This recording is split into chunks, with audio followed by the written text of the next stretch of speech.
ನೀವು ಈ ರೀತಿ ಇದ್ದರೆ ಸಾಕ್ಷಾತ್ ಶಿವನೇ ನಿಮ್ಮೊಂದಿಗೆ ಇದ್ದಾನೆ ಎಂದರ್ಥ. ಶಿವನು ನಿಮಗೆ ಒಲಿದಿದ್ದರೆ ಅಥವಾ ಶಿವನು ನಿಮ್ಮ ಜೀವನದ ಸಮಸ್ಯೆಗಳನ್ನು ಪರಿಹರಿಸಲು ಮಾರ್ಗದರ್ಶನವನ್ನು ನೀಡಲು ಬಂದಾಗ ಈ ಎಲ್ಲ ಸೂಚನೆಗಳನ್ನು ನೀಡುತ್ತಾನೆ. ನಿಮ್ಮ ಜೀವನದಲ್ಲಿ ನೀವು ಇವುಗಳನ್ನು ನಿರ್ಲಕ್ಷಿಸುತ್ತಿದ್ದರೆ ಶಿವನು ನಿಮ್ಮ ಸಮಸ್ಯೆಗಳನ್ನು ಪರಿಹರಿಸಲು ಪ್ರಯತ್ನಿಸುತ್ತಿದ್ದಾನೆ ಎಂದರ್ಥ. ಭಗವಾನ್ ಶಿವನು ಹಿಂದೂ ತ್ರಿಮೂರ್ತಿಗಳಲ್ಲಿ ಪ್ರಮುಖನು ಎಂದು ಪರಿಗಣಿಸಲಾಗುತ್ತದೆ. ಭಗವಾನ್ ಶಿವನನ್ನು ಆದಿಯೋಗಿ ಎಂದು ಕರೆಯಲಾಗುತ್ತದೆ.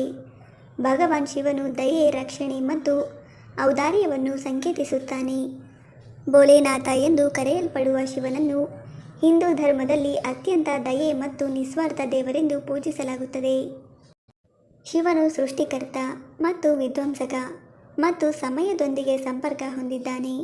ನೀವು ಭಗವಾನ್ ಶಿವನ ಭಕ್ತರಾಗಿದ್ದರೆ ನಿಮ್ಮ ಜೀವನದ ಪ್ರಯಾಣದಲ್ಲಿ ಅವನು ನಿಮಗೆ ಮಾರ್ಗದರ್ಶನ ನೀಡುತ್ತಾನೆ ಎಂದು ಊಹಿಸುವ ಕೆಲವು ಚಿಹ್ನೆಗಳನ್ನು ನೀವು ಅನುಭವಿಸಬಹುದು. ಜೀವನದ ಸವಾಲುಗಳನ್ನು ಎದುರಿಸಲು ಶಿವನು ನಿಮಗೆ ಮಾರ್ಗದರ್ಶನ ನೀಡುತ್ತಾನೆ ಎಂದು ಸೂಚಿಸುವ 7 ಸಂಕೇತಗಳಿವು. ಅಡೆತಡೆಗಳನ್ನು ನಿರಾಕರಿಸುವಿರಿ.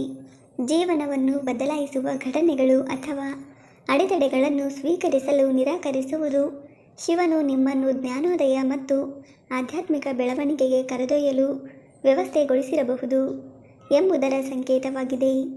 ಶಿವನು ನಿಮಗೆ ಜ್ಞಾನೋದಯವನ್ನು ನೀಡುವಾಗ ನೀವು ಎಲ್ಲ ರೀತಿಯ ಅಡೆತಡೆಗಳನ್ನು ಸಮನಾಗಿ ಸ್ವೀಕರಿಸಲು ಸಿದ್ಧರಿರುವುದಿಲ್ಲ. ಕನಸುಗಳನ್ನು ಕಡೆಗಣಿಸುವಿರಿ. ಭಗವಾನ್ ಶಿವ ಅವನ ಅವತಾರಗಳು ಅಥವಾ ಆಧ್ಯಾತ್ಮಿಕ ಸಲಹೆ ಅಥವಾ ಸಾಂಕೇತಿಕ ಸಂದೇಶಗಳಾಗಿರುವ ಸಂಕೇತಗಳನ್ನು ಒಳಗೊಂಡಿರುವ ದರ್ಶನಗಳು ಅಥವಾ ಸನ್ನಿವೇಶಗಳು ನಿಮ್ಮ ಕನಸಿನಲ್ಲಿ ಕಾಣಿಸಿಕೊಳ್ಳಲು ಪ್ರಾರಂಭಿಸುತ್ತೀರಿ. ಆದರೆ ನೀವು ಈ ಕನಸನ್ನು ದೃಢವಾಗಿ ತೆಗೆದುಕೊಳ್ಳುವುದಿಲ್ಲ. ಇಂತಹ ಕನಸುಗಳನ್ನು ನಿರ್ಲಕ್ಷಿಸುತ್ತೀರಿ. ನಿಮ್ಮ ಕರುಳಿನ ಸಂವೇದನೆಗಳನ್ನು ನಿರ್ಲಕ್ಷಿಸುವುದು ಸೂಕ್ಷ್ಮ ಅನಿಸಿಕೆಗಳ ಮೂಲಕ ನಿಮ್ಮನ್ನು ತಲುಪಲು ಪ್ರಯತ್ನಿಸುತ್ತಿರುವಾಗ ಭಗವಾನ್ ಶಿವನು ನಿಮಗೆ ಆಂತರಿಕ ನಿರ್ದೇಶನ, ಅಂತಃಪ್ರಜ್ಞೆ ಅಥವಾ ಕರುಳಿನ ಸಂವೇದನೆಗಳಂತಹ ಭಾವನೆಗಳನ್ನು ನಿಮ್ಮಲ್ಲಿ ಸೃಷ್ಟಿಸುತ್ತಾನೆ. ನೀವು ಇದನ್ನು ಗಣನೆಗೆ ತೆಗೆದುಕೊಳ್ಳದೆ ನಿರ್ಲಕ್ಷಿಸುತ್ತೀರಿ. ಇನ್ನು ಆಂತರಿಕ ಶಾಂತತೆಯನ್ನು ನಿರ್ಲಕ್ಷಿಸುವುದು ಸಾವಧಾನತೆ ಅಥವಾ ಧ್ಯಾನದ ವ್ಯಾಯಾಮಗಳಿಂದ ದೂರವಿರುವಿರಿ. ಅದು ಶಿವನ ಉಪಸ್ಥಿತಿಯನ್ನು ಪಡೆದುಕೊಳ್ಳುವಂತೆ ಮಾಡಲು ಮತ್ತು ನಿಮ್ಮ ಮನಸ್ಸನ್ನು ಶಾಂತಗೊಳಿಸಲು ಸಹಾಯ ಮಾಡುತ್ತದೆ, ಏಕೆಂದರೆ ಈ ತಂತ್ರಗಳು ಆತನ ಸೂಕ್ಷ್ಮ ಸೂಚನೆಗಳನ್ನು ಕೇಳಲು ಅಸಾಧ್ಯವಾಗಬಹುದು. ಆಧ್ಯಾತ್ಮಿಕ ಮಾರ್ಗದರ್ಶನವನ್ನು ಅಲ್ಲಗಳೆಯುವಿರಿ. ಶಿವನ ಬೋಧನೆಗಳು, ಪಠ್ಯಗಳು ಅಥವಾ ಅವನ ನಿಯಮಗಳ ಪ್ರಕಾರ ಬದುಕುವ ಆಧ್ಯಾತ್ಮಿಕ ಬೋಧಕರು ನೀಡುವ ಜ್ಞಾನದ ಬಗ್ಗೆ ಇನ್ನಷ್ಟು ತಿಳಿದುಕೊಳ್ಳುವ ಅವಕಾಶವನ್ನು ನೀವು ಅಲ್ಲಗಳೆಯುತ್ತೀರಿ.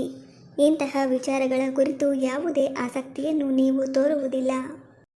ಪುನರುಜ್ಜೀವನ ಮತ್ತು ವಿನಾಶದ ಸೂಚನೆಗಳನ್ನು ನಿರ್ಲಕ್ಷಿಸುವುದು ತಮ್ಮ ಜೀವನದಲ್ಲಿ ವಿನಾಶ ಮತ್ತು ಪುನರ್ಜನ್ಮದ ಚಕ್ರಗಳನ್ನು ಶಿವನ ರೂಪಾಂತರಗೊಳಿಸುವ ಶಕ್ತಿಯ ಸಂಭವನೀಯ ರೂಪಗಳಾಗಿ ನೋಡದಿರುವುದು ನಿಮ್ಮನ್ನು ಆಧ್ಯಾತ್ಮಿಕ ಪ್ರಗತಿಯ ದಿಕ್ಕಿನಲ್ಲಿ ಕರೆದುಕೊಂಡು ಹೋಗಲು ಪ್ರಯತ್ನಿಸುತ್ತದೆ ಎಂಬುದಾಗಿದೆ.